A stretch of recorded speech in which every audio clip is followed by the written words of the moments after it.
Сәлем достар, бүгін мен сіздермен дәмі ерекше сметанник жасаймыз. Осылай беті қызарып әдемі болып піседі. Ең алдымен сары майымызға шекерімізді және ұнды қосып, жақсылап араластырып, теста жасап аламыз. Майымыз бөлме температурасында болуы керек.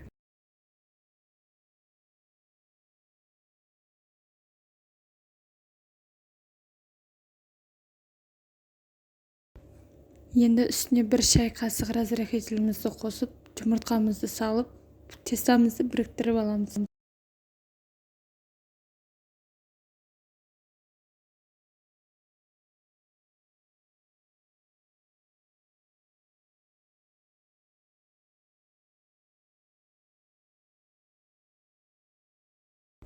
Дайын болған тестамызды холодильникке жарты сағатқа қоя тұрамыз.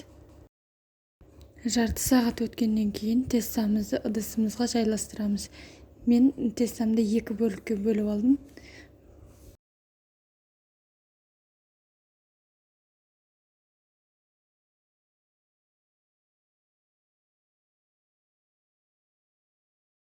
Бір бөлігін ыдысымыздың астына салдым, ал екінші бөлігін қабырғаларын жасап шықтым. Достар, каналға тіркеліп, лайк басып, қоңырауша белгісін басып қойыңыздар. Қоңырауша белгісін басқаннан кейін все дегенді таңдаңыздар.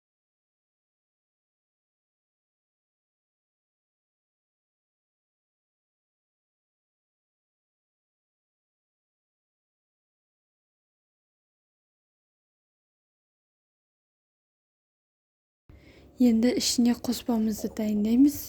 Ең алдымен 4 жұмыртқамызға қантымызды қосып, жақсылап араластырып аламыз.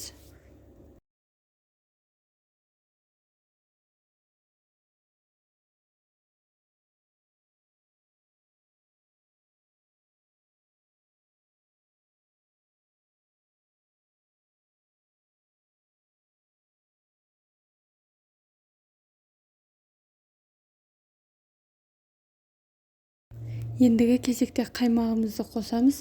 Мен қолдың қаймағын қосып жатырмын. Егер сіздерде қолдың қаймағы болмаса, магазиннің қаймағын қоссаңыздар да болады.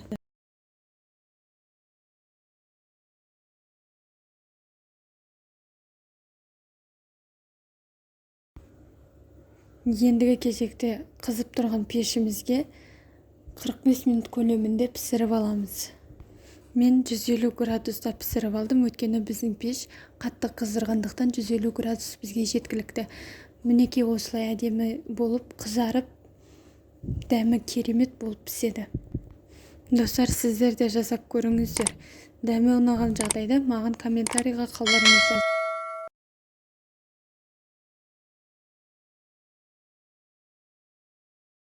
Менің каналыма тіркеліп, лайк басып, комментарий қалдыруды ұмытпаңыздар.